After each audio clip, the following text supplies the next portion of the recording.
I found her living under a bridge in January, gave her my home, my money, and 2 years of my life to get her clean and stable. Now she crosses the street to avoid me and tells people she saved herself from addiction. Before we get into the part that still hurts to tell, let us know where you're watching from and hit subscribe so you don't miss more deep, raw stories like this. The homeless outreach work I did every Thursday evening had become routine after 6 months of volunteering, distributing sandwiches, blankets, and hygiene supplies to people living rough in the industrial district where the city preferred to keep its invisible population. Most encounters were brief and cordial basic human interaction, combined with practical assistance for people whose lives had been reduced to survival needs. But the girl I found under the Morrison Street Bridge that January night was different in ways that made me stop and linger despite the bitter cold and my usual schedule of quick distribution and efficient coverage of multiple locations. She was younger than most of the homeless people I encountered, maybe 22 or 23, with features that suggested she had been beautiful before addiction and street life had carved hollows in her cheeks and darkness around her eyes. Maya was shivering in inadequate clothing despite temperatures that had dropped below freezing, her thin jacket and torn jeans providing no protection against the wind that whipped off the river and cut through the concrete spaces under the bridge. She was alone, which was unusual for the homeless community that typically clustered together for safety and shared resources, especially during winter weather that could be deadly for people sleeping outside. When I offered her the sandwich and thermos of soup that comprised my standard outreach package, her reaction was immediate gratitude mixed with shame that seemed more acute than the typical embarrassment of accepting charity. She thanked me repeatedly while avoiding eye contact, apologizing for her appearance and condition in ways that suggested she was still processing the reality of her circumstances. Maya's speech was slurred from cold and exhaustion, but she was coherent enough to explain that she had been living under the bridge for 3 weeks since being evicted from a rooming house where she couldn't afford rent. The details she provided about her situation were fragmentary and defensive, but the basic outline was clear: addiction, loss of employment, family estrangement, and the downward spiral that had led to sleeping rough in winter weather. The needle marks on her arms were obvious and fresh, suggesting active heroin use that explained both her physical deterioration and her financial inability to maintain housing. Maya's hands shook as she ate the sandwich I had given her, the tremors indicating either withdrawal symptoms or the early stages of hypothermia from prolonged exposure to freezing temperatures. What struck me most about Maya during that first encounter was her obvious intelligence and education, revealed through vocabulary and references that indicated middle-class background rather than generational poverty. She had fallen into homelessness rather than grown up in it, making her situation feel temporary and solvable in ways that long-time street survival didn't. When I asked about her family and support systems, Maya's response was immediate pain, followed by defensive explanation about bridges that had been burned through her addiction and behavior that had driven away everyone who had once cared about her. Her parents had stopped answering her calls months earlier, she explained, after years of broken promises and manipulative requests for money that had always been used for drugs rather than the emergencies she claimed to be facing. Maya's awareness of her own manipulation and its consequences seemed genuine and recent, as if she were still processing how her addiction had systematically destroyed every relationship and opportunity that had once provided stability and hope. The shame she expressed about her behavior felt authentic rather than strategic, making her seem like someone who could potentially recover if given appropriate support and resources. The temperature was dropping further as evening became night, and Maya's physical condition was obviously deteriorating from prolonged exposure to cold that could be life-threatening for someone without adequate shelter or clothing. She needed immediate intervention rather than the basic supplies I could provide through normal outreach activities. My car was warm and my apartment was 10 minutes away, with a spare bedroom that could provide temporary shelter while Maya figured out longer-term solutions for housing and addiction treatment. The decision to offer her more than sandwich and blanket felt both obvious and terrifying, crossing boundaries that separated charity from personal involvement in ways that other volunteers had warned against. But Maya's situation felt genuinely desperate rather than chronic, requiring immediate action rather than long-term management through social services that might not respond quickly enough to prevent serious medical consequences from hypothermia. She needed rescue rather than maintenance, intervention rather than accommodation. When I offered to drive her to my apartment for the night, Maya's reaction was overwhelming relief mixed with disbelief that a stranger would provide such comprehensive assistance. She asked repeatedly if I was serious about the offer, explaining that most people who helped the homeless maintained careful boundaries between charity and personal involvement. Maya's gratitude during the drive to my apartment was intense and seemingly genuine, expressing amazement that someone would trust her enough to bring her into their home despite her obvious addiction and desperate circumstances. She promised repeatedly that she wouldn't steal, wouldn't cause problems, wouldn't take advantage of my generosity in ways that had apparently characterized her behavior with previous people who had tried to help. The apartment she entered was modest but clean and warm, representing luxury beyond anything Maya had experienced in months of street survival.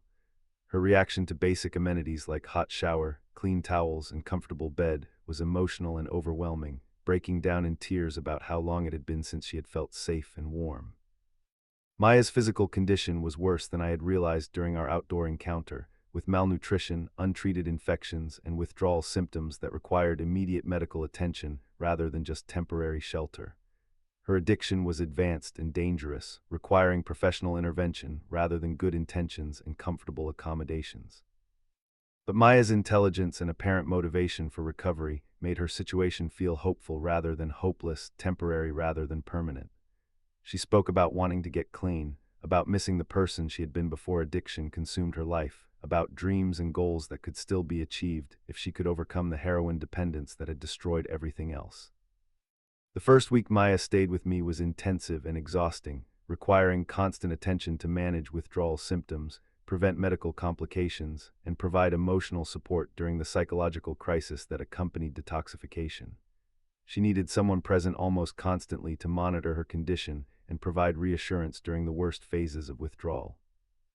Maya's gratitude during this period was overwhelming and consistent, thanking me hourly for saving her life and providing the kind of comprehensive support that had made recovery feel possible for the first time in years. She credited me with being the first person in her adult life who had helped without expecting anything in return, who had seen her potential rather than just her problems.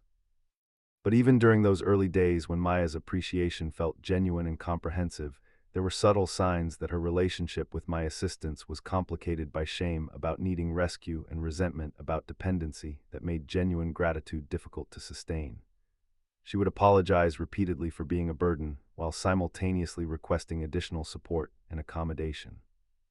Maya's requests for help expanded gradually from basic survival needs to comprehensive lifestyle support that included not just housing and medical care, but also clothing, transportation, entertainment, and social activities that would facilitate her reintegration into normal life after months of street survival and active addiction. Each request was presented as essential for recovery rather than preference for comfort, with Maya demonstrating sophisticated understanding of addiction treatment concepts that made her demands seem medically necessary rather than personally convenient. She needed consistent routine, she explained, social support, medical monitoring, and gradual reintroduction to responsibilities that wouldn't overwhelm her fragile sobriety. The treatment program Maya entered after 2 weeks of detoxification in my apartment was expensive and intensive, requiring daily transportation to and from the facility, insurance coordination, and emotional support for someone navigating the complex process of early addiction recovery. The financial and logistical demands were substantial, but felt justified by Maya's obvious progress and commitment to sobriety. Maya's improvement during those first months was dramatic and encouraging, with physical health returning, mental clarity increasing, and personality emerging that had been buried under addiction and survival behaviors. She was funny, intelligent, and charming when not consumed by drug cravings and street desperation, validating my initial instinct that she was someone worth saving. But Maya's recovery also brought increased expectations about what I should provide to support her continued progress, with requests for support escalating from basic needs to lifestyle preferences presented as medical necessities. She needed specific foods for nutrition, particular clothing for self-esteem, social activities for mental health, and educational opportunities for long-term stability. My own life became increasingly focused on managing Maya's recovery needs, with work schedules adjusted around her treatment appointments, social activities modified to accommodate her sobriety requirements, and financial planning restructured around expenses that were mounting faster than I had anticipated. Friends who had initially supported my decision to help Maya began expressing concern about the extent of my involvement and the impact her presence was having on my independence, relationships, and financial stability. Their warnings about being manipulated felt premature and unsympathetic given Maya's obvious progress and genuine need for continued support.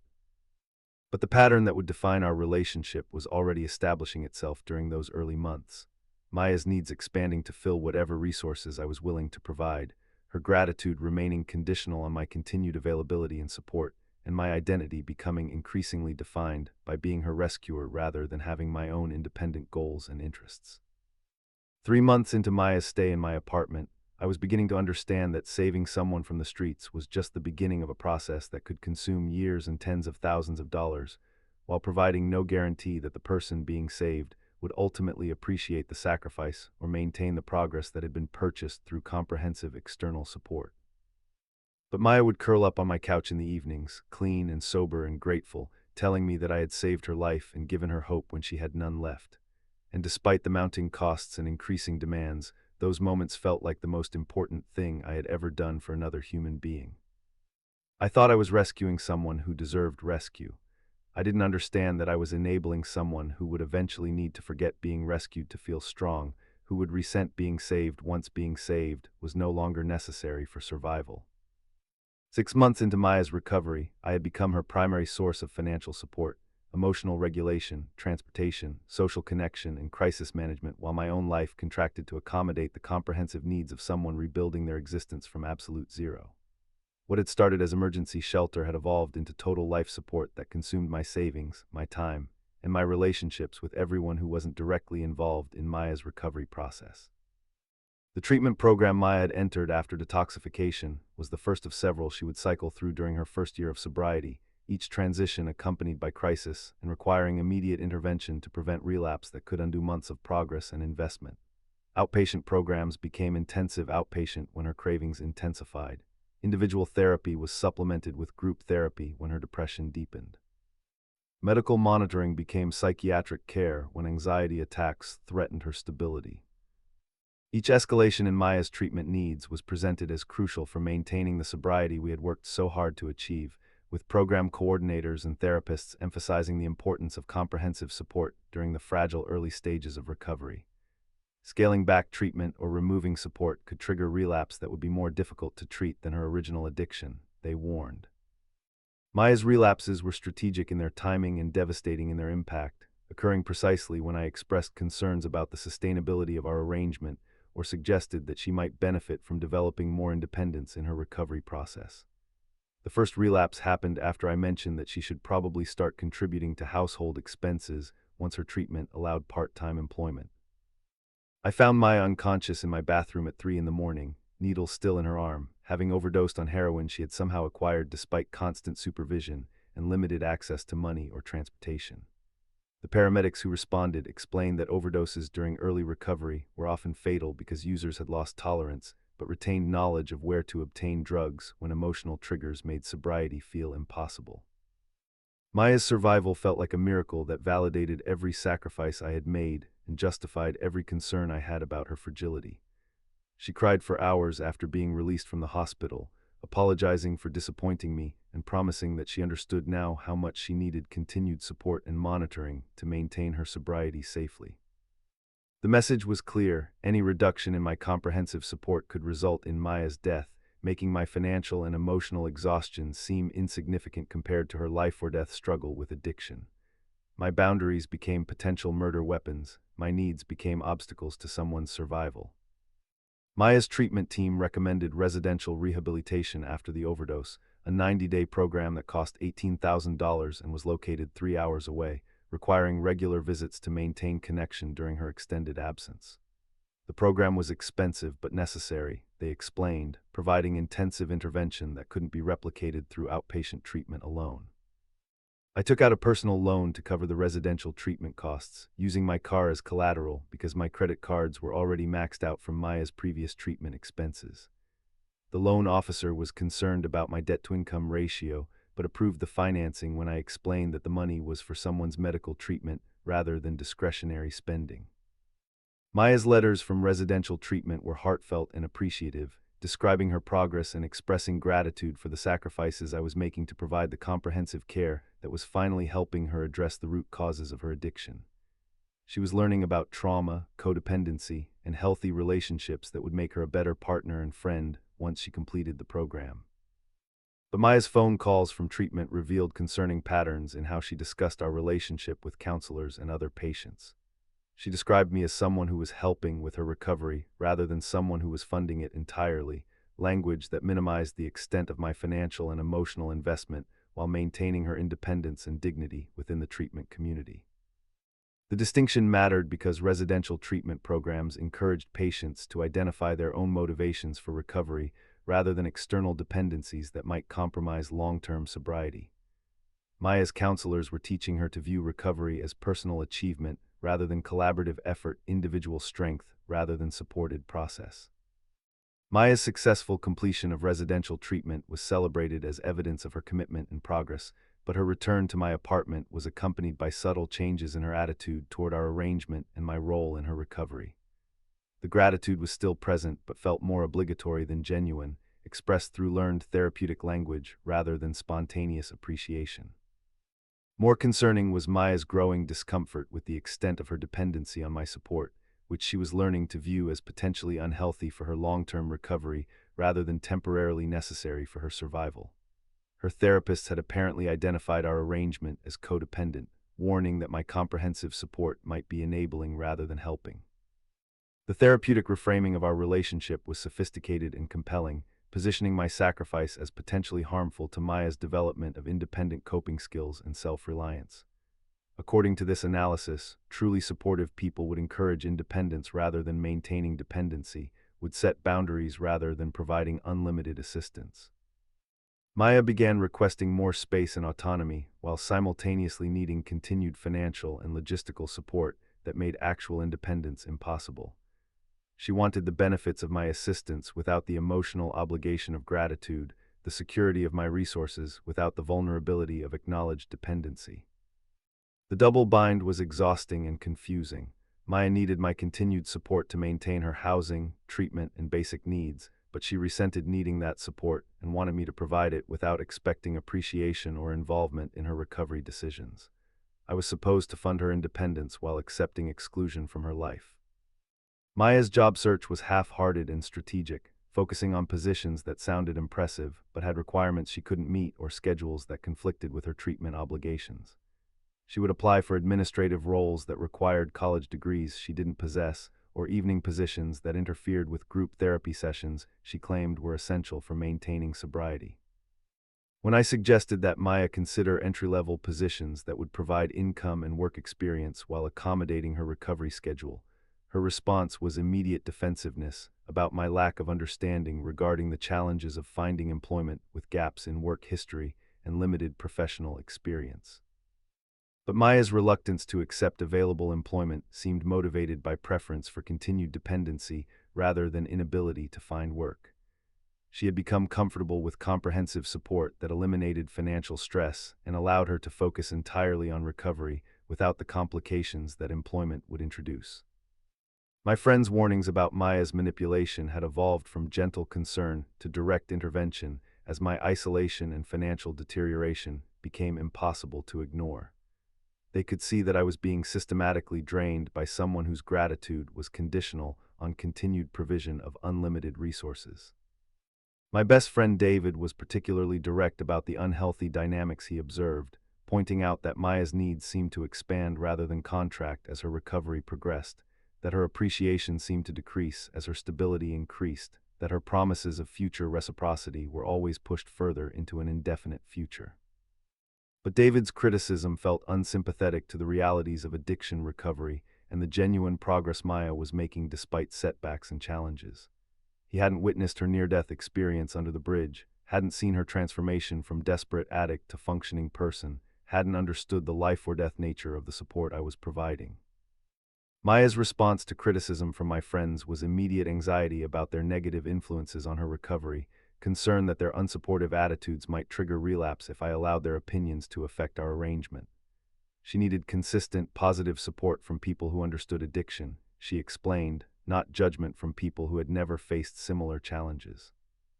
The message was clear: choosing my friends over Maya's recovery needs would make me responsible for potential relapse and its consequences.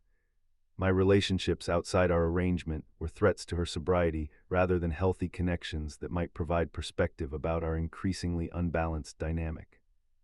Maya's theft from me was discovered accidentally when I found jewelry that had belonged to my grandmother hidden in her bedroom, along with cash from my emergency fund and prescription medications that I had assumed were misplaced rather than stolen. The theft was extensive and systematic, including items with sentimental value that couldn't be easily replaced. When confronted about the stolen items, Maya's response was immediate breakdown and explanation about how addiction had made the theft feel necessary and justified despite her love and appreciation for everything I had done.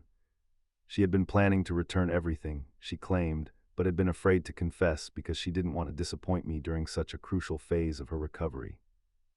Maya's tears and apologies were accompanied by detailed explanations about how shame and self-sabotage were common behaviors during early recovery, how theft was often motivated by subconscious desire to push away supportive people before they could abandon her voluntarily. Her therapist had apparently predicted that she might engage in self-destructive behaviors as recovery progressed.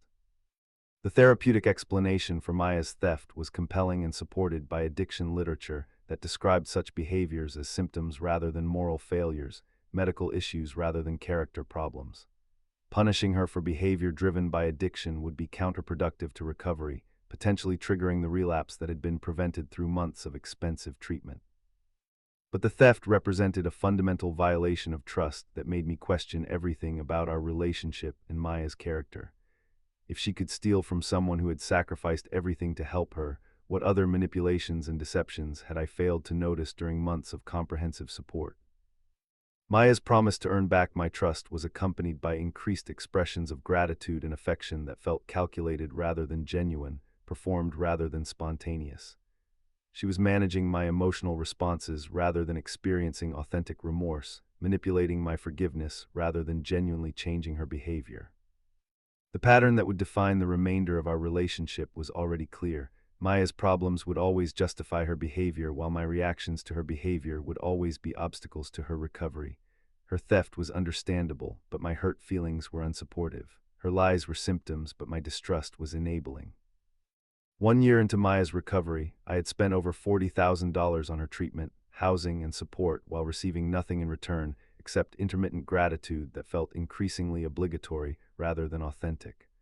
My own life had been placed on hold to accommodate someone whose appreciation seemed to decrease as her stability increased. But Maya was clean and stable, living in my apartment and attending treatment that was helping her build the foundation for independent life. She was alive rather than dead, housed rather than homeless, sober rather than addicted. The investment I had made was producing the results we had hoped for, even if the process was more expensive and emotionally draining than I had anticipated. Maya would still thank me occasionally for saving her life, but the gratitude felt hollow and performative rather than genuine and spontaneous. She was managing our relationship rather than experiencing it, providing just enough appreciation to maintain my support while resenting the dependency that made that support necessary. I was learning that saving someone from the streets was easier than helping them build a life worth living, that providing comprehensive support could create resentment rather than gratitude, that rescue could become imprisonment for both the rescuer and the rescued. 1 year into Maya's recovery, my life had been completely restructured around managing her needs, crises, and recovery schedule, while my own goals, relationships, and financial stability disappeared beneath the comprehensive support required to keep someone clean and stable who had never learned to maintain either condition independently. The woman I had saved from the streets had become the center of my existence while systematically destroying everything else that had once made my life worth living. The professional consequences of prioritizing Maya's recovery over my own career responsibilities were accumulating in ways that threatened my employment and long-term financial security. Missing work during her medical emergencies, overdose, and treatment transitions had created a pattern of unreliability that my supervisor could no longer ignore or accommodate through flexible scheduling and understanding. Maya's crises always seemed to occur during crucial work periods, major deadlines, important presentations, or meetings that couldn't be rescheduled around someone else's recovery needs. Her overdose had happened the night before a client presentation I had been preparing for weeks. Her treatment center visits required transportation during business hours when I was expected to be productive and available. When I tried to establish boundaries around work obligations, Maya's response was immediate panic about being abandoned during vulnerable moments when she most needed support and reassurance. Her anxiety about my unavailability would escalate into genuine distress that felt manipulative but appeared medically concerning, making work priorities seem cruel compared to someone's psychological survival. My supervisor's patience with my divided attention and frequent absences had evolved from supportive understanding to direct warnings about job performance and professional commitment. The accommodation period for personal emergencies had expired, and continued employment required consistent availability and productivity that Maya's needs made impossible to provide. The financial pressure from supporting Maya's recovery was compounded by reduced earning capacity as my work performance declined and advancement opportunities disappeared. I was spending thousands of dollars monthly on her treatment while my own income stagnated and my professional reputation suffered from the perception that I lacked commitment to my career. Maya's awareness of the professional consequences I was experiencing was limited and defensive, acknowledging that my sacrifices were significant while explaining why reducing her support would be medically dangerous and potentially fatal. Her recovery required consistent advocacy and coordination that couldn't be managed around someone else's work schedule without risking relapse. The therapeutic language Maya had learned during treatment provided sophisticated justification for her demands on my time and attention, presenting every request as medical necessity rather than personal preference. She needed consistency for trauma recovery, reliable support for anxiety management, and immediate availability during crisis situations that couldn't be predicted or planned around professional obligations. My friends and family had stopped visiting my apartment because Maya's presence made social gatherings uncomfortable and unpredictable. Her behavior during early recovery was volatile and attention-seeking, requiring constant management that made normal conversation and relaxation impossible for guests who had come to spend time with me. Maya would monopolize conversations with detailed discussions of her recovery process, treatment insights, and addiction experiences that made other topics seem insignificant by comparison. Her trauma and progress became the focus of every social interaction, leaving no space for other people's lives, interests, or concerns. When friends tried to discuss their own problems or achievements, Maya's response was immediate comparison to her own more serious challenges or dismissive minimization of concerns that seemed trivial compared to life-and-death struggles with addiction. Her presence transformed every social gathering into group therapy focused entirely on her recovery. The few friends who continued visiting would ask to meet elsewhere, explaining that Maya's behavior made them uncomfortable and that they missed being able to have normal conversations without constant reference to addiction, treatment, and recovery.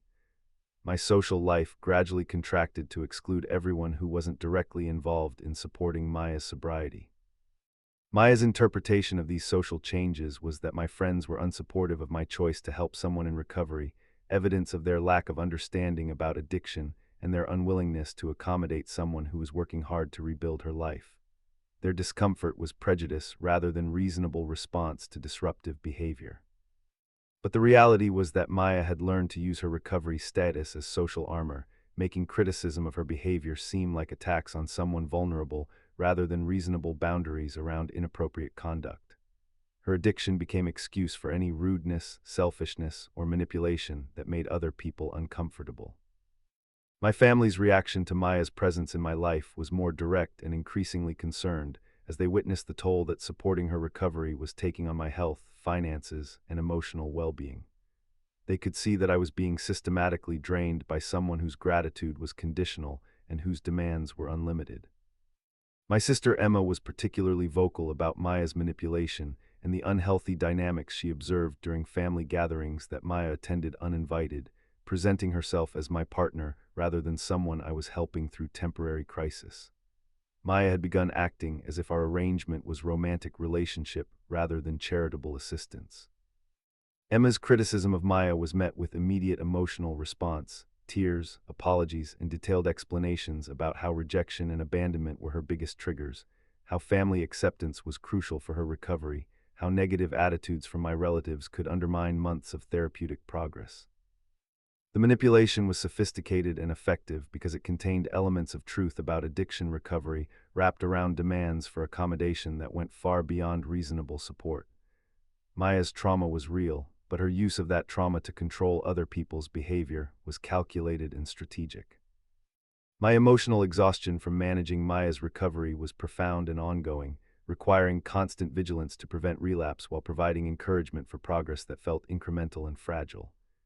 Every day included crisis management, emotional regulation assistance, and decision-making support for someone who had learned to function only with comprehensive external guidance.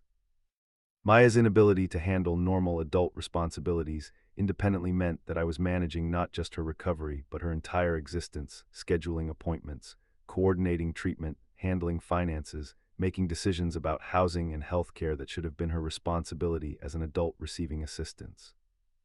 The dependency Maya had developed on my support extended far beyond addiction treatment to include every aspect of daily life that she found stressful or overwhelming.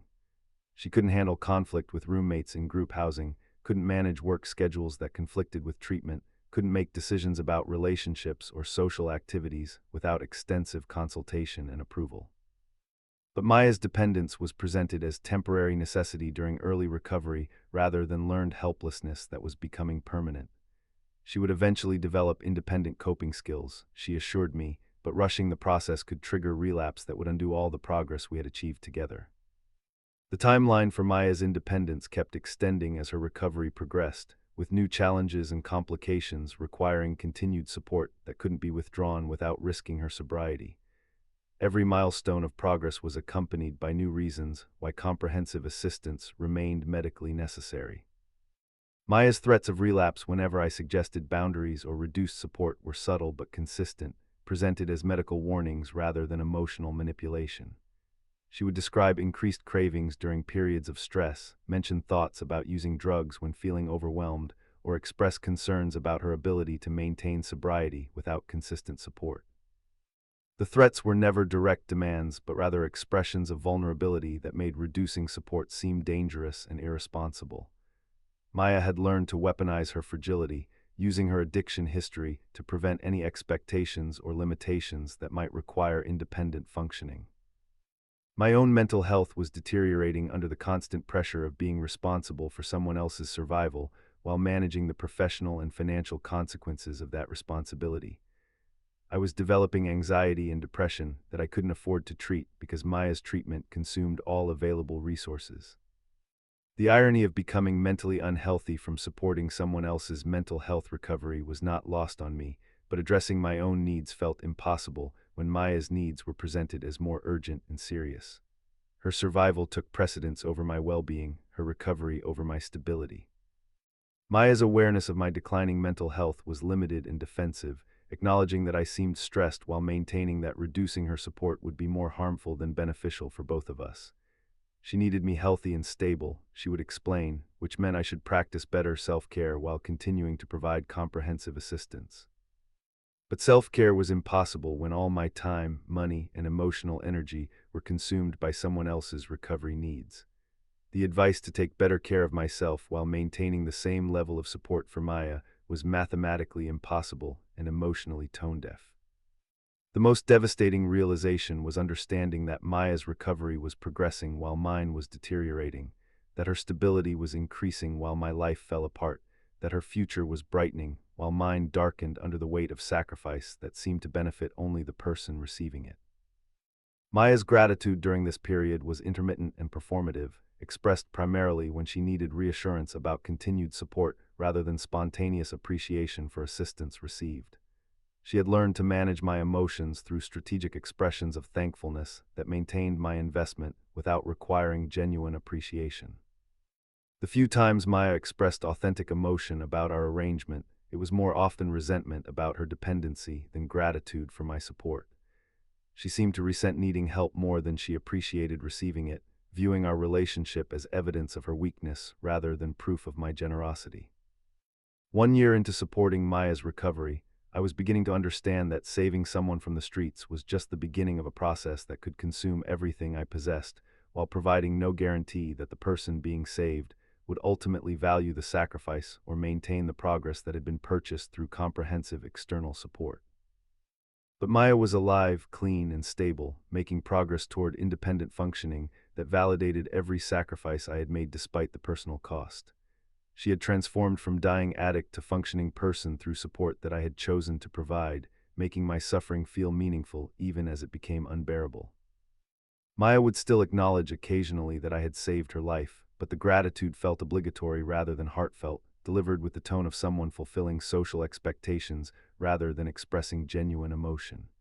She was managing our relationship rather than experiencing it, providing maintenance rather than appreciation. I was learning that some people interpret comprehensive support as evidence of the supporter's neediness rather than generosity, that rescue can create resentment rather than gratitude, that saving someone's life doesn't guarantee they will value the person who saved it.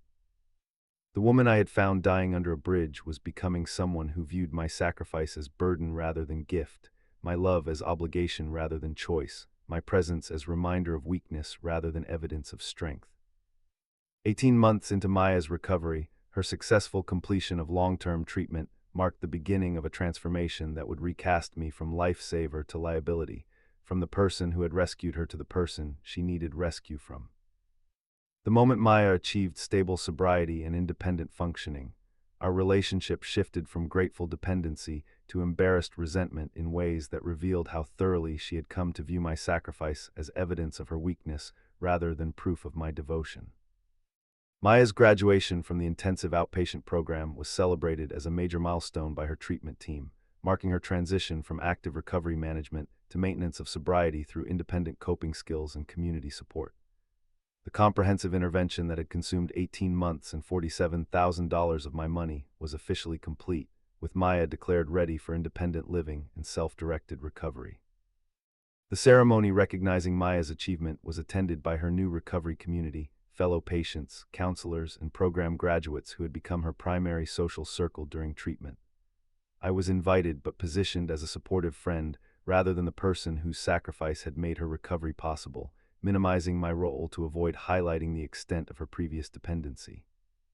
Maya's speech at the graduation ceremony focused on her personal strength and determination in overcoming addiction, crediting the treatment program and her own hard work for the transformation that had saved her life. The comprehensive support I had provided was mentioned briefly as one of many factors that had helped, but not as the foundation that had made everything else possible. But what struck me most about Maya's presentation was how uncomfortable she seemed with any reference to external support, how quickly she redirected attention to her individual achievements and personal growth. She had learned to view her recovery as self-generated rather than collaborative, independent rather than supported, evidence of strength rather than acknowledgement of help received. The job Maya secured immediately after completing treatment was in peer recovery support, counseling other addicts through early sobriety based on her lived experience with addiction and recovery. The position paid modestly but provided professional identity and social status that were more valuable than income for someone rebuilding their self-concept after years of addiction and homelessness. Maya's excitement about her new career was accompanied by subtle but consistent minimization of the role I had played in making that career possible. She would discuss her qualifications for peer counseling in terms of personal experience with addiction rather than comprehensive experience with recovery support, expertise gained through struggle rather than assistance received during treatment. The new friends Maya developed through her recovery work knew nothing about our arrangement or the extent of my involvement in her transformation from homeless addict to functioning counselor. She presented herself as someone who had overcome addiction through personal determination and program participation, not as someone whose recovery had been entirely funded and managed by external support. Maya's embarrassment about our relationship became obvious during social events where her recovery community might encounter evidence of our history together. She would introduce me vaguely as an old friend rather than the person who had saved her life, avoiding details that might reveal the extent of her previous dependency or the comprehensiveness of my sacrifice. When recovery friends asked about her housing situation or how she had afforded extensive treatment, Maya's responses were evasive and misleading, suggesting that she had managed these logistics independently through program resources and personal planning rather than through someone else's comprehensive financial support. The rewriting of our history felt strategic and intentional, designed to protect Maya's professional credibility and personal dignity within the recovery community, where independence and self-advocacy were valued more highly than acknowledgement of external assistance. Admitting the extent of my support would have undermined the narrative of strength and determination that made her an effective peer counselor. Maya's discomfort with our relationship extended beyond professional concerns to personal shame about having needed such comprehensive rescue. The woman who had been dying under a bridge 18 months earlier was now embarrassed by the circumstances that had brought us together, viewing her previous desperation as weakness rather than crisis that anyone might face. The request for space came during what should have been a celebration of Maya's successful transition to independent living. She had been offered a promotion within the recovery program that would require additional training and increased responsibility, an opportunity that validated her transformation and professional potential. But Maya's excitement about the promotion was tempered by concern about how our continued relationship might affect her professional development and credibility within the recovery community. She needed space to establish her independent identity, she explained, without the complication of ongoing association with someone who had witnessed her at her lowest point.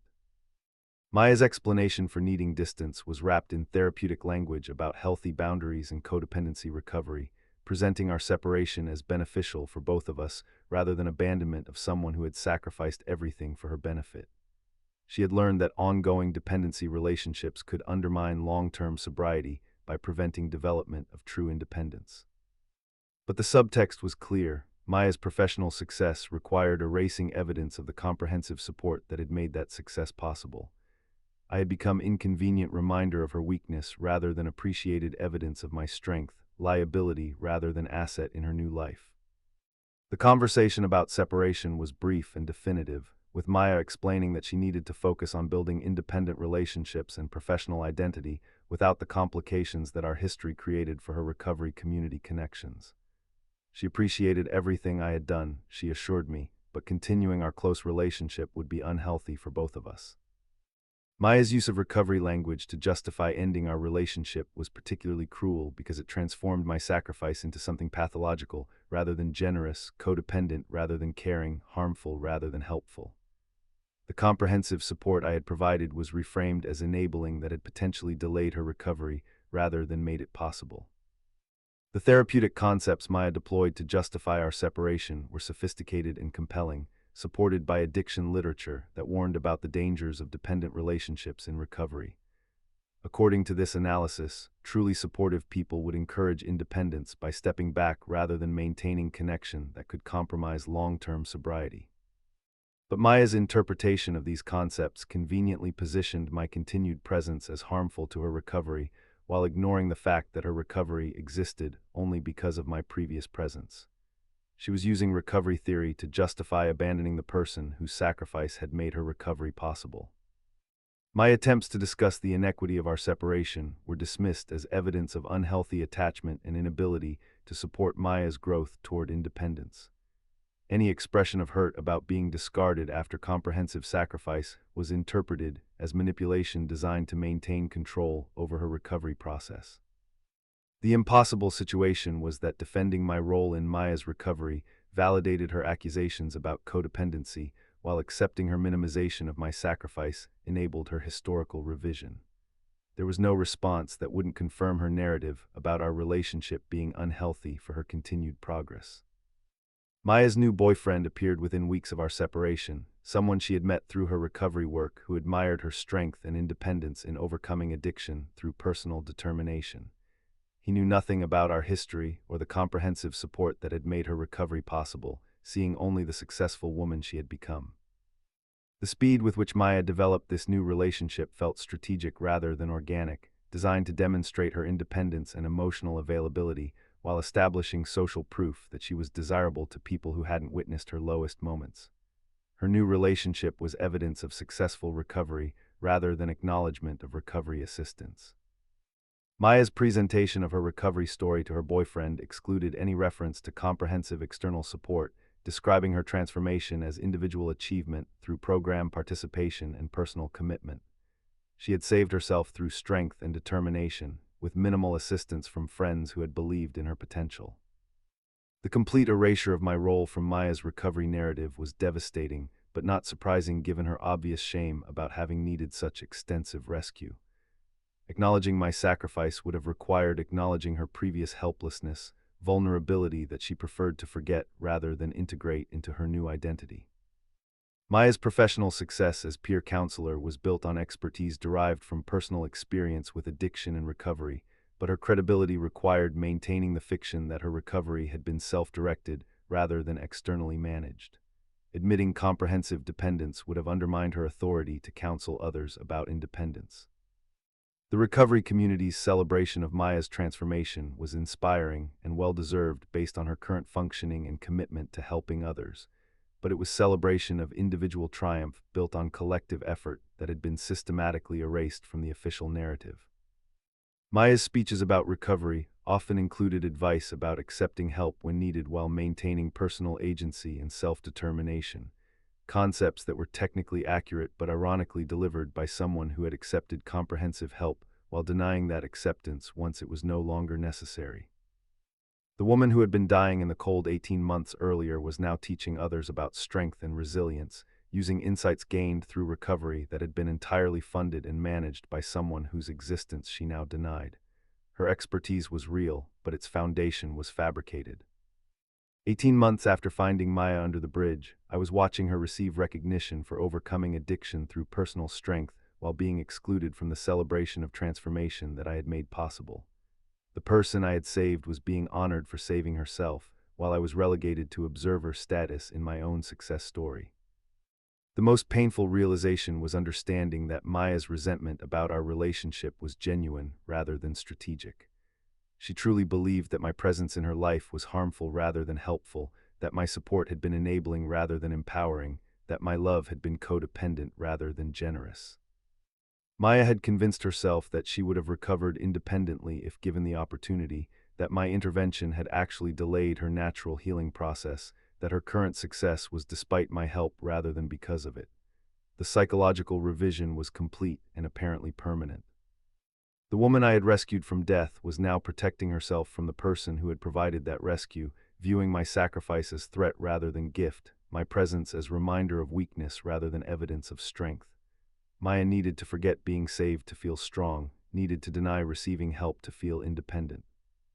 Standing outside the recovery center where Maya was being celebrated for her individual triumph over addiction, I finally understood that some people can only love themselves by hating those who loved them first, can only feel strong by forgetting those who made their strength possible. 2 years after Maya's recovery began, I had become a ghost in the story of her transformation, invisible to her new community, absent from her professional narrative, and actively avoided during the rare occasions when our paths crossed in the small city where her success was becoming locally celebrated. The woman I had saved from dying under a bridge had systematically erased every trace of my involvement in her recovery, while building a career and reputation based on overcoming addiction through individual strength and determination. Maya's rise within the recovery community had been swift and impressive, earning recognition as an exceptional peer counselor whose personal experience with addiction made her uniquely qualified to guide others through the early stages of sobriety. Her success was genuine and deserved based on her current skills and commitment, but it was success built on a foundation of comprehensive support that had been edited out of her official biography. The promotional materials for Maya's speaking engagements described her journey from homeless addiction to stable recovery in terms that emphasized personal resilience and program effectiveness, while omitting any reference to external financial support or individual assistance. According to her public narrative, Maya had accessed treatment through community resources and maintained sobriety through personal commitment and peer support. Maya's expertise in addiction counseling was particularly focused on helping clients develop independence and self-reliance, rather than dependency on external support systems that might compromise long-term recovery. Her professional philosophy emphasized individual agency and personal responsibility, concepts that were accurate but ironically promoted by someone whose own recovery had required comprehensive external management. The conferences where Maya spoke about addiction recovery were well attended and well received, with audiences responding positively to her authentic personal story and practical insights about maintaining sobriety. Her presentation skills were excellent and her advice was sound, making her a popular speaker whose calendar filled months in advance with professional development events. But listening to recordings of Maya's presentations was surreal because she described recovery strategies and independence-building techniques that she had never actually practiced during her own recovery process. The self-reliance she promoted to other addicts was theoretical rather than experiential, learned from treatment rather than lived through necessity. Maya's professional writing about addiction recovery included detailed analysis of codependent relationships and enabling behaviors that could undermine sobriety by preventing addicts from developing necessary coping skills independently. Her articles warned about well-meaning supporters who created dependency rather than promoting genuine recovery through appropriate boundaries and tough love. The clinical sophistication of Maya's analysis was impressive and technically accurate, but the concepts she described were patterns she had observed in other people's recoveries rather than dynamics she had personally navigated. She could identify enabling behavior with expert precision because she had been the beneficiary of such behavior, not because she had learned to resist it. Maya's social media presence during this period showcased someone whose life was thriving through personal achievement and community connection, featuring photos from speaking engagements, professional recognition ceremonies, and social events with colleagues who admired her dedication to recovery work. Her online persona reflected success that appeared entirely self-generated. The narrative Maya constructed about her recovery journey was internally consistent and inspiring, describing challenges overcome through determination and resources accessed through individual advocacy and program participation. Her story was compelling precisely because it eliminated the complex reality of comprehensive external support in favor of simpler themes about personal strength. My own financial recovery from supporting Maya's transformation was slow and ongoing, with debt accumulated during her treatment creating long-term consequences that affected my housing, career prospects, and retirement planning. The personal loans, credit card balances, and depleted savings from her recovery period would require years to resolve even with careful budgeting and consistent income. But the financial consequences were manageable compared to the social isolation that resulted from Maya's systematic erasure of our relationship from her professional and personal narrative. Mutual acquaintances who knew about my role in her recovery were subtly discouraged from mentioning our history, leaving me unable to discuss the most significant charitable work I had ever undertaken. Maya's new boyfriend had become a permanent fixture in her life, someone whose admiration for her independence and strength validated the narrative she had constructed about self-directed recovery. Their relationship was built on his perception of her as someone who had overcome tremendous obstacles through individual determination, not as someone who had been comprehensively supported through recovery by external assistance. The social events where Maya and her boyfriend appeared included recovery community gatherings, professional conferences, and civic activities where her expertise and personal story made her a respected and admired figure. She moved through these environments with confidence and authenticity that reflected genuine transformation, even if the story of that transformation was incomplete. When Maya encountered me at community events, her response was immediate avoidance that felt intentional rather than coincidental. She would change directions to avoid conversation, leave gatherings where I was present, or position herself across rooms in ways that prevented accidental interaction or acknowledgement. The active avoidance was more hurtful than simple absence would have been, suggesting that Maya's erasure of our relationship required ongoing effort and vigilance rather than natural fading of memory. She was working to maintain the fiction of our non-connection, protecting her narrative through deliberate exclusion of inconvenient evidence. The few times Maya was forced to acknowledge my presence due to social circumstances, her behavior was polite but distant, treating me like casual acquaintance rather than someone who had funded her recovery and saved her life. The interaction felt performative and strategic, designed to demonstrate to observers that our relationship lacked significance or depth. Maya's friends and colleagues who witnessed these interactions had no context for understanding why someone who had supposedly played a minor role in her recovery would expect more acknowledgement or warmth. From their perspective, I appeared to be someone with unrealistic expectations about Maya's gratitude, possibly someone who had provided minimal assistance but expected disproportionate recognition. The recovery community's support for Maya's professional development included networking opportunities, speaking engagements, and leadership roles that were advancing her career while providing platforms for sharing her story of individual triumph. Her success was creating additional success in ways that validated her narrative about personal strength and determination. Maya's promotion to program coordinator at the Recovery Center represented significant career advancement and increased responsibility for someone only 2 years into sobriety. The position included supervising other peer counselors and developing program policies based on her expertise and experience with successful recovery strategies. But Maya's professional advancement was built on expertise derived from comprehensive support that she couldn't acknowledge without undermining her credibility as someone who had developed independence through program participation. Her authority to counsel others about self-reliance required maintaining the fiction that she had achieved self-reliance independently. The most devastating aspect of Maya's success was how it validated the narrative she had constructed while making my actual role in her recovery seem increasingly implausible. Her obvious competence and independence made claims about previous comprehensive dependency appear exaggerated or false, even to people who had witnessed our relationship. Maya's transformation was so complete and convincing that even I sometimes wondered if my memories of her dependency were accurate or if I had constructed false narratives about my own importance in her recovery.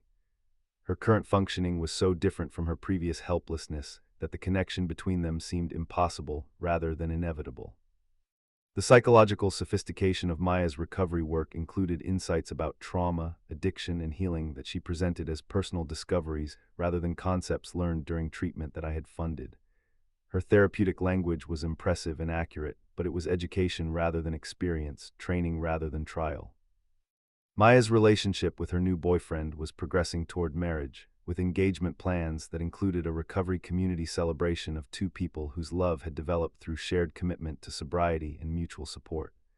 Their relationship represented healthy recovery partnership, unlike the codependent dynamics that Maya warned against in her professional work. The irony of Maya advising other recovering addicts about avoiding dependent relationships while planning marriage to someone who knew nothing about the dependent relationship that had saved her life was profound, but invisible to audiences who accepted her narrative as complete and accurate. My attempts to maintain friendships within the recovery community were complicated by Maya's presence and the awkwardness that resulted from the gap between my knowledge of her history and the community's acceptance of her story. People who admired Maya's independence were naturally suspicious of someone who claimed to have provided comprehensive support that she had never acknowledged needing. The social dynamics created by Maya's narrative revision made me appear to be someone who exaggerated my own importance in other people's recoveries, possibly someone with savior complex or unhealthy attachment to people I had helped minimally. My actual comprehensive support looked like delusion when compared to Maya's confident independence.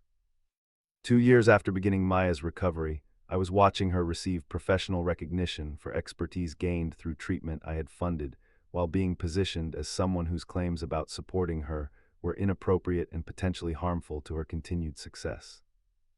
The woman I had found dying under a bridge was now teaching others about strength and independence while actively avoiding the person whose strength had made her independence possible. Her expertise was real and valuable, but its foundation was systematically concealed to protect her professional credibility and personal dignity. Maya's success required not just forgetting my sacrifice, but actively denying that comprehensive sacrifice had been necessary for her recovery. Her strength was measured by her distance from dependency, her independence validated through rejection of the person who had made independence possible. The recovery community that celebrated Maya's transformation saw individual triumph rather than collaborative effort, personal strength rather than external support, evidence that recovery was possible through determination rather than proof that recovery sometimes required comprehensive assistance from people willing to sacrifice everything. Maya had become the poster child for self-directed recovery, using a platform built on erased support to teach others about independence. Her success was inspiring and genuine, but it was success that required permanent invisibility of the person who had made it possible. Standing outside the recovery center, where Maya's photograph hung among other success stories, I realized that being forgotten was the final price of saving someone who needed to believe she had saved herself. 3 years after Maya's recovery began, her transformation into a respected community leader and addiction specialist had reached the point where questioning her narrative of self-directed healing seemed not just inappropriate but potentially harmful to someone whose expertise was helping other addicts achieve the kind of independence that she supposedly exemplified. The woman I had saved from death under a bridge had become untouchable in her success, protected by professional recognition and social status that made my erased sacrifice invisible to everyone except the person who most needed to forget it. Maya's appointment as Regional Director of Peer Recovery Services represented the pinnacle of achievement for someone in her field, a position that carried significant salary, administrative responsibility, and policy influence affecting addiction treatment throughout our area. Her rapid advancement from homeless addict to program leader was inspiring to recovery communities that saw her as proof that anyone could overcome addiction through determination and appropriate support services.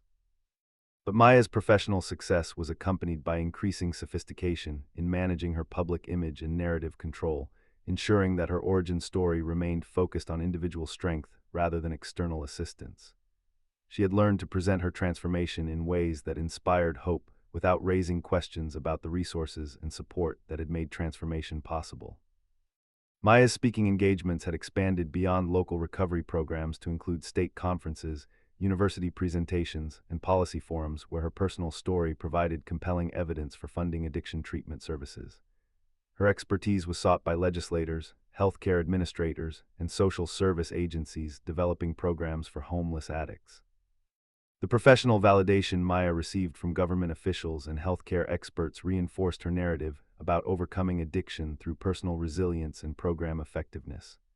When respected authorities cited her recovery as evidence of successful intervention strategies, questioning the completeness of her story seemed both impossible and counterproductive. Maya's work as a peer counselor had evolved into training other counselors, developing treatment protocols, and writing policy recommendations based on her lived experience with addiction and recovery. Her insights were valuable and practical, derived from genuine understanding of addiction challenges, even if her recovery experience differed significantly from the independence she promoted. But the most painful aspect of Maya's professional development was how she had incorporated warnings about enabling and codependency into her standard presentations, specifically cautioning against well-meaning supporters who created dependency rather than promoting genuine recovery. Her expertise in recognizing these patterns was presented as hard-won wisdom rather than intimate familiarity with beneficial dependence.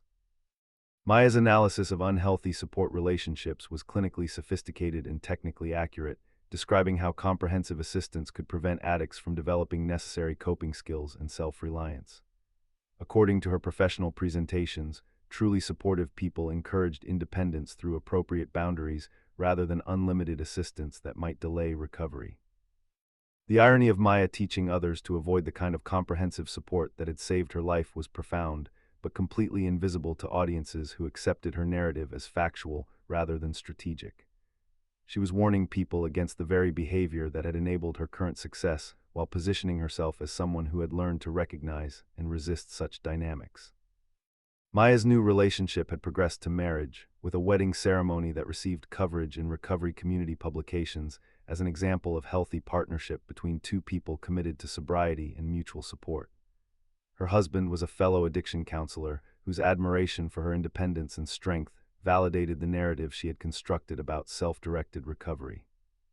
The wedding photos showed Maya looking radiant and confident, surrounded by recovery community friends and professional colleagues who celebrated her happiness and continued success. Her transformation from homeless addict to married professional was complete and inspiring, representing hope for other people struggling with similar challenges. But Maya's husband knew nothing about our history or the comprehensive support that had made her recovery possible, seeing only the successful woman she had become rather than understanding the foundation that had enabled her transformation. Their relationship was built on incomplete information that protected Maya's dignity while erasing my sacrifice. Maya's avoidance of me had evolved from uncomfortable distance to active hostility when I failed to disappear from community spaces where our paths might cross. Her discomfort with my presence had become aggressive rather than defensive, suggesting that my visibility threatened her narrative in ways that required stronger countermeasures than simple avoidance.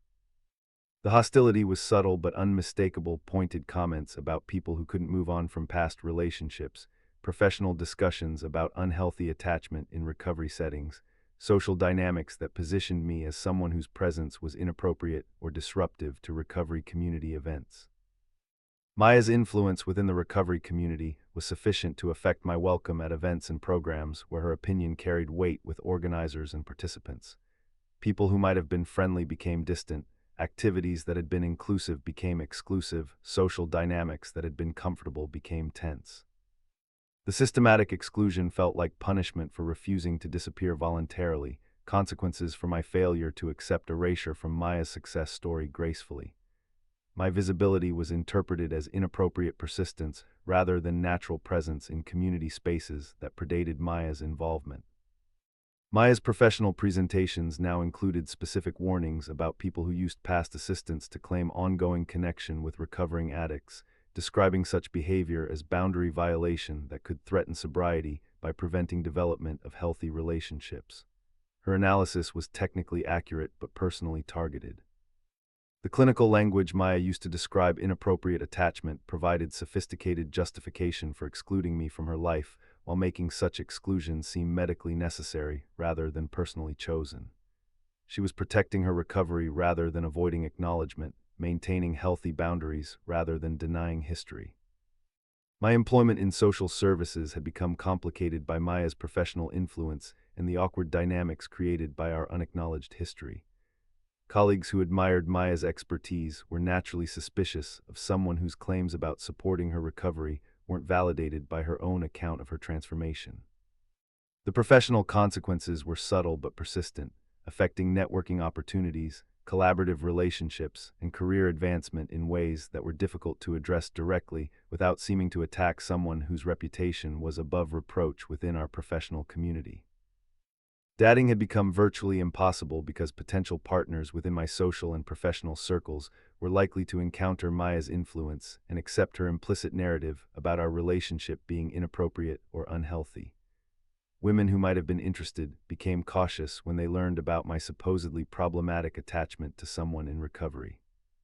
The few serious relationships I attempted were affected by partners' awareness of the recovery community's perception of me as someone who had boundary issues with people I had helped, someone whose assistance came with strings attached or expectations that were inappropriate for healthy relationships. Maya's success had created a protected status that made challenging her narrative seem not just impossible, but potentially harmful to her continued recovery and professional effectiveness. Questioning someone whose expertise was helping other addicts could undermine confidence in recovery services and discourage people from seeking treatment. The social dynamics around Maya's success created a situation where supporting her story was viewed as supporting recovery generally, while questioning her narrative was seen as attacking recovery programs and the people they served. My silence became social obligation rather than personal choice.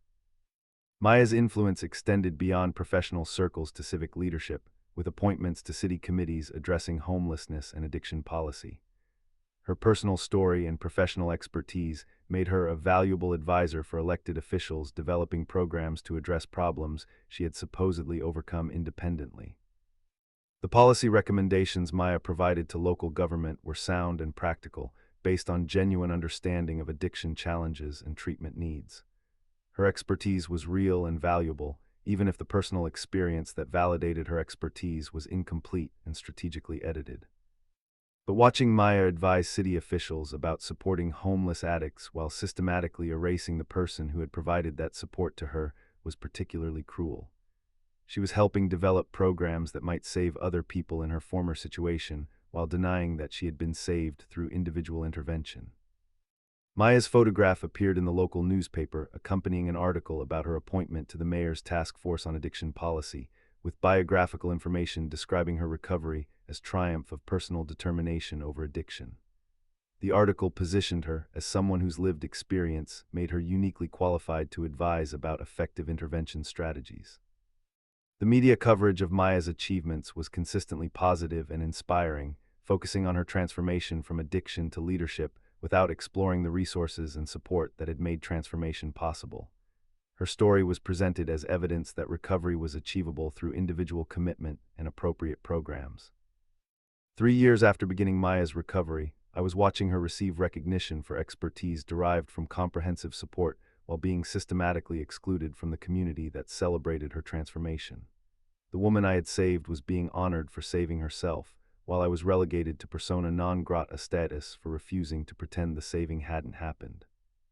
The most devastating realization was that Maya's hostility toward me was probably necessary for maintaining her psychological comfort with the narrative she had constructed.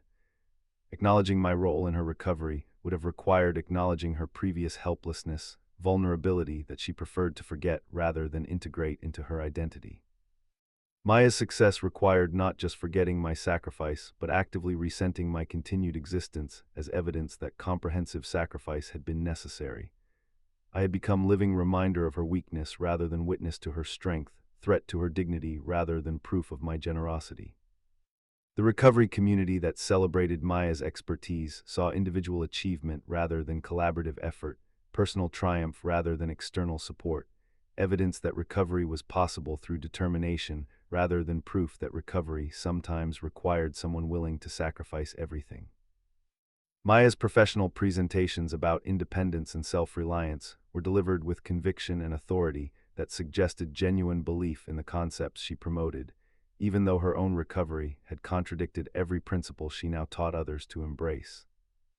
The woman who had been dying under a bridge 3 years earlier was now teaching others about strength and independence while actively working to exclude the person whose strength had made her independence possible. Her expertise was real and her success was inspiring, but both were built on foundation of systematic historical revision. Standing outside the community center where Maya's photograph hung among other local leaders, I understood that some people can only feel strong by forgetting those who made their strength possible, can only love themselves by erasing those who loved them first, can only celebrate their success by denying the sacrifice that purchased it. Maya had become someone whose recovery required my disappearance, whose strength demanded my weakness, whose independence necessitated forgetting the dependence that had saved her life. The savior had become the reminder that needed to be eliminated for the salvation to feel complete. I still drive past the Morrison Street Bridge sometimes, though it's been 4 years since I found Maya dying underneath it in the January cold. The space looks smaller now, less threatening, just concrete and shadows rather than the life-or-death crisis scene it once represented. Sometimes I stop and look at the exact spot where she was huddled that night, trying to reconcile the memory of someone who needed everything with the reality of someone who now pretends I never existed. The homeless camp that used to sprawl beneath the bridge has been cleared by city ordinances that Maya herself helped draft as part of her policy work with the mayor's task force. The irony isn't lost on me that the woman I saved from that exact location is now involved in making sure other people can't use it for survival, though her approach emphasizes treatment services rather than simple displacement. Maya's success story is genuinely inspiring and technically accurate. She did overcome addiction, she did rebuild her life, she did become someone who helps others facing similar challenges. Her expertise is real, her insights are valuable, and her transformation is remarkable by any measure. The only fiction is the story of how that transformation occurred, the systematic erasure of comprehensive support in favor of individual triumph narrative. But perhaps that fiction was necessary for Maya's psychological health and continued success. Acknowledging the extent of my support would have required acknowledging the extent of her previous helplessness, integrating vulnerability into her identity in ways that might have compromised her confidence and professional effectiveness. Maybe forgetting me was essential for loving herself. The recovery community that celebrates Maya's achievements has created an entire mythology around her transformation that serves important functions beyond personal validation. Her story provides hope for other addicts who might not have access to comprehensive external support, validates treatment programs that must work within limited resources, and reinforces cultural values about individual responsibility and self-reliance that make addiction recovery seem achievable through determination rather than dependent on extraordinary intervention.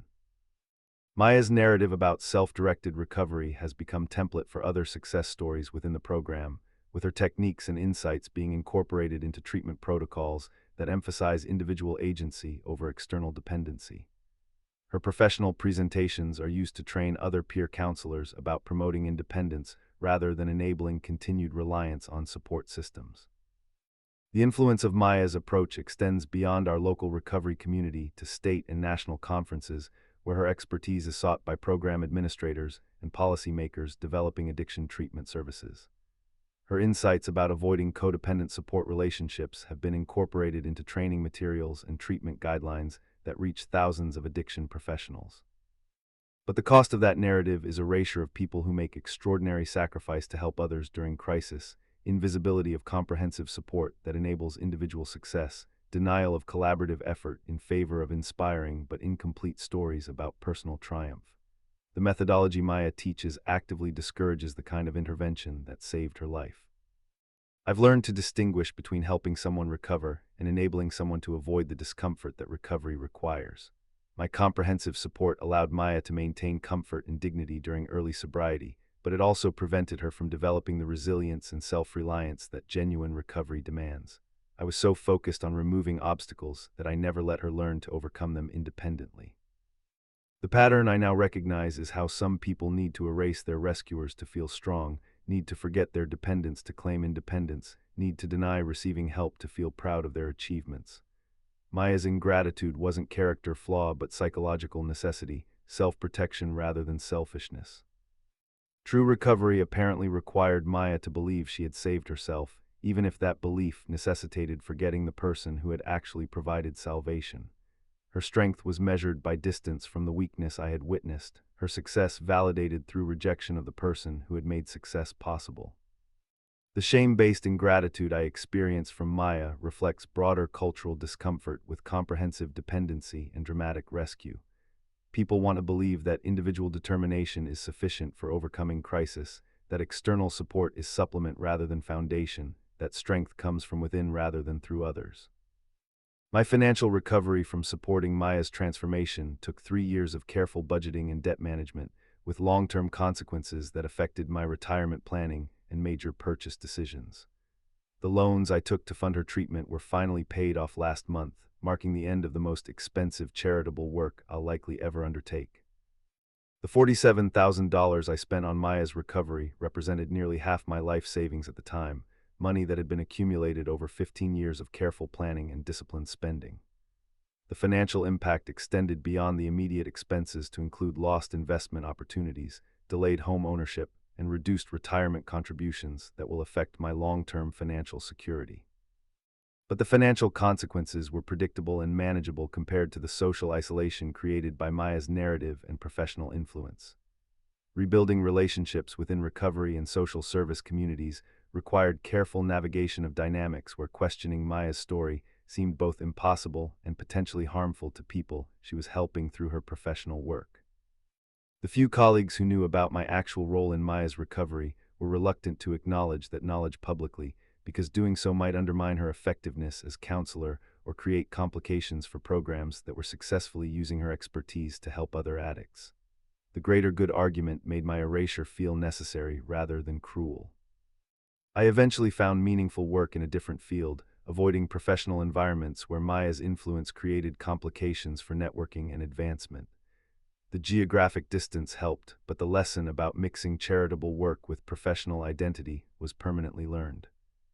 My current job as project manager for a construction company provides stable income and satisfying work while being completely separate from social services and recovery communities where Maya's professional reputation might create awkward dynamics. The career change was forced by circumstances, but turned out to be beneficial for both financial stability and psychological health. Dating became possible again once I moved outside social circles that included Maya's influence, but the experience taught me important lessons about boundaries, reciprocity, and the difference between supporting someone and sacrificing myself for someone who might not appreciate sacrifice. The relationship I eventually developed into marriage was with someone who had no connection to recovery communities or social service work, eliminating complications that might have arisen from Maya's narrative about our history. My wife knows the basic facts about what happened, but doesn't move in circles where Maya's version of events could affect our social relationships. But the most important insight has been recognizing when someone's need for help masks their need to control the helper, when requests for support become demands for comprehensive life management, when gratitude becomes obligation that the grateful person eventually resents because it threatens their self-image.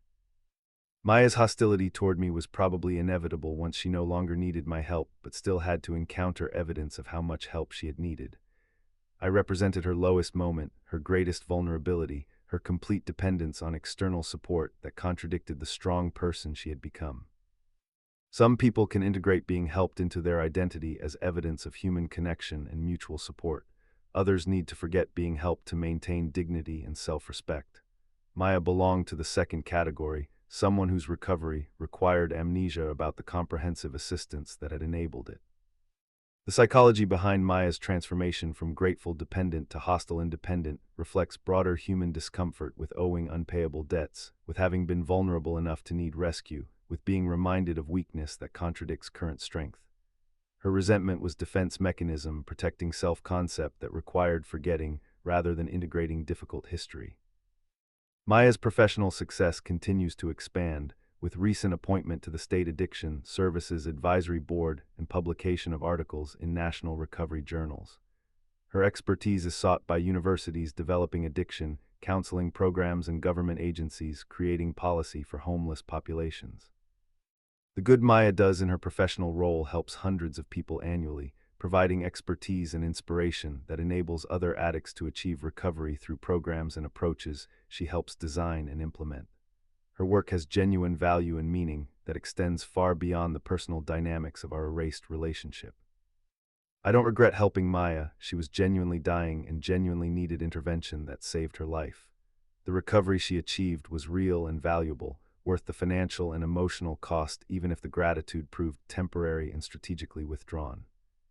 But I learned to distinguish between people who can accept help while maintaining appreciation and people who interpret help as evidence of weakness that must be forgotten or denied.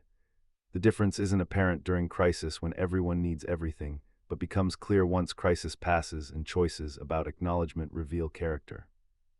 Maya's success as addiction counselor is meaningful and helps people facing challenges similar to what she experienced. Her expertise derived from lived experience is valuable even if that experience was more supported than she acknowledges. The good she does in her professional role justifies much of what I invested in her recovery. The street that led Maya away from our relationship was the same street that led her toward independence, professional success, and personal fulfillment. Her need to forget me was part of her need to remember herself as strong, capable, worthy of the life she had built through recovery that required forgetting how that recovery was achieved. Standing under the Morrison Street Bridge where I found Maya 4 years ago, I understand that some people's healing requires others to disappear, that recovery sometimes demands erasing evidence of the comprehensive support that made recovery possible. Maya needed to forget being saved to feel strong, needed to deny receiving help to feel proud of her achievements. The woman who once called me her lifesaver had to make me disappear to feel alive. That disappearance was cruel but perhaps necessary, painful but possibly essential for her continued success and psychological health. Some bridges are meant to be crossed and then burned. Some rescues are meant to be forgotten once safety is achieved. Some salvation requires the Savior to become invisible for the saved to feel genuinely transformed. Maya's recovery was real, her success was earned, and her expertise helps others, even if the foundation that made everything possible has been carefully edited out of the official story. Perhaps that's enough, even if being forgotten feels like the cruelest possible end to the most generous thing I've ever done for another person. The homeless outreach work I used to do has been replaced by different forms of charitable giving, financial donations to established organizations rather than personal intervention in individual crises. The lesson about the potential cost of comprehensive rescue was learned permanently and influences every decision about helping others. But sometimes, driving past the Morrison Street Bridge, I still see Maya as she was that January night, desperate, grateful, and genuinely needing everything I was willing to give. That memory validates the choice I made, even if the person I saved had to forget being saved to feel strong enough to save others. The street that leads away from gratitude toward independence was necessary for Maya's journey, even if traveling that street required leaving me behind. Her disappearance from my life was the final gift I gave her, though it was taken rather than offered, forgotten rather than acknowledged.